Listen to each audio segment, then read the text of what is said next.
Yo, it's your boy GT here from the Gangster Times. Please like, comment, and subscribe to my channel. Also hit me up on Instagram, which is gangstertimes_official, and on my Snapchat, type in the search box, Gangster Times. 5 men have been jailed for a total of more than 25 years for their roles in a major drug supply network which delivered a large quantity of cocaine into Tunbridge Wells. Sales totaling hundreds of thousands of pounds were organised by the gang, which set up a 24-hour phone line to receive orders and courier drugs to local users. Customers ordered cocaine using the dedicated phone numbers and provided their postcodes for deliveries to be made. So detectives established that between March and December 2019, the drugs network was being run by an Albanian organised crime group headed by Drini Dosku. Dosku was assisted by Mark Gjeci, and together they used couriers Elvis Shehu Eldjort Ajazi and Endrit Tobli to deliver the drugs. An investigation revealed that during this time the phone lines would often be contacted by more than 100 customers each day. So Dosku, Gjeci and Shehu were arrested on the 19th of December 2019 following simultaneous search warrants at 2 addresses in Orpington. Dosku was living at one of the addresses where officers recovered £25,000 in cash as well as quantities of cocaine. Gjeci and Shehu were arrested at a flat where they were staying in Orpington High Street. More cash was seized as well as evidence including mobile phone top-up receipts and text messages. Ajazi of Harrow and Tobli of Orpington were arrested the following month. Ajazi had previously been stopped in Tunbridge Wells and found to be dealing drugs from his car.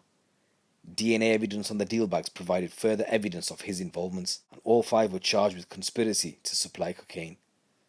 So at Maidstone Crown Court, they all pleaded guilty and were sentenced as follows. So Dosku, who's aged 35, received 7 years and 2 months. Gjeci, who's aged 24, received 7 years and 10 months. Shehu, who's aged 23, received 4 years and 3 months. Ajazi, who's aged 33, received 3 years and 9 months. And Tobli received 3 years and 8 months, and he was 28. So leading the investigation, Detective Constable Steve Brown of the Kent and Essex Serious Crime Directorate said it is estimated the gang's drug dealing would have produced an income of more than £450,000. These men have all been brought to justice through a meticulous investigation supported by a series of proactive arrests and robust local policing. 6 other drug couriers working for the gang were jailed at previous hearings, and the sentences imposed should send a strong message to anyone seeking to supply Class A drugs in Kent that they will be identified, arrested, and will spend a significant amount of time in jail. And in another story, cash mules caught carrying almost £60,000 in plastic bags have been jailed after they were snared in a clampdown on serious and organised crime. So the men, again who are all from Albania, were arrested back in June when they were caught leaving an address in Deckham in Gateshead with heavy-looking carrier bags.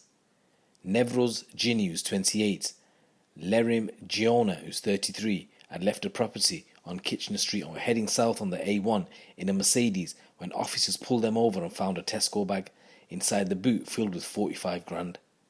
Their associate, Ledio Beceri, who's 22, was arrested outside the property later that day, and £11,200 was recovered from the front seat of his Passat.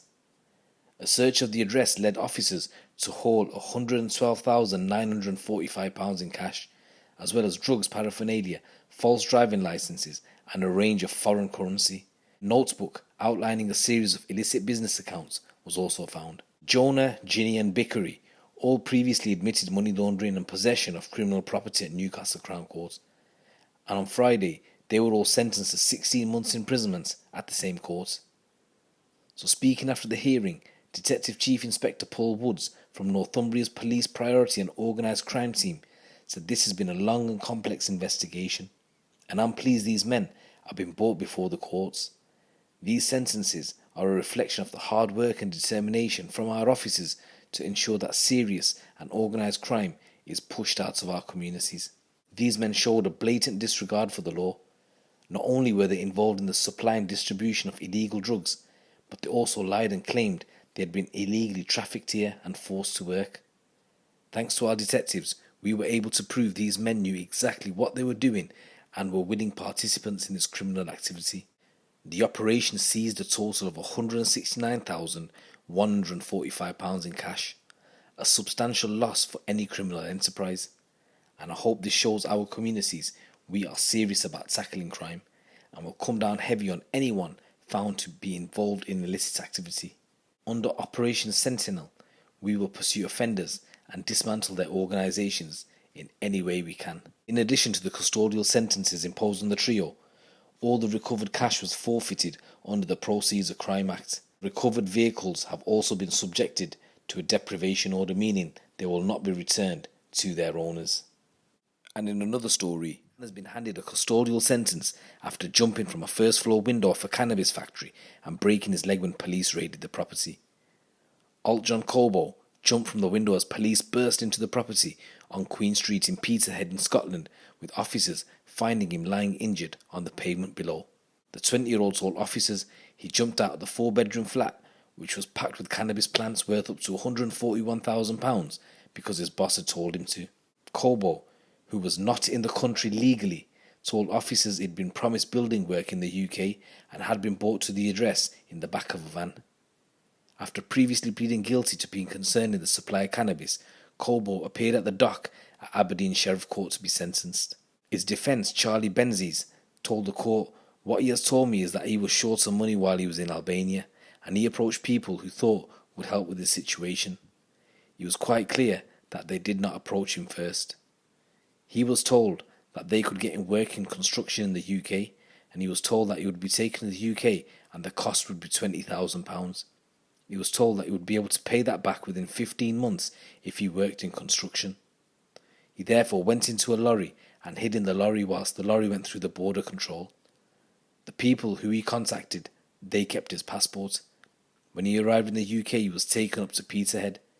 He says he was put in a van, he had no idea where he was going. He says the van only stopped 2 or 3 occasions to get petrol. I asked Mr. Kobo if he was concerned about what was going on and whether or not he thought he might have been able to run away and contact the police. He said he was too scared of the people he was with to do that. He was well aware when he went into the house and saw the cannabis plants that he was getting involved in something which he should not. However, his fear of the people that took him there was too great for him to do anything about it. When the police came into the building, he jumped out the window and broke his leg. He appears to have made a full recovery. So addressing Kobo, Sheriff Summers said, "You pled guilty to being concerned in the supply of controlled drugs. You were running a sophisticated cannabis farm operation. It involved a large number of plants and potentially high value of drugs. The circumstances in which you came to be involved in this offence are extraordinary, and it's quite clear that there are very significant mitigating factors. It's equally clear that there is no alternative than for the court to impose a custodial sentence. But in the extraordinary circumstances of your case, I will impose a sentence that is far less than what would otherwise have been imposed." And he ordered Kobo to serve 10 months in custody. So guys, there's 3 stories for you with regards to Albanian gangs in the UK. Let me know what you guys think. It's your boy GT. Keep it locked, keep it real.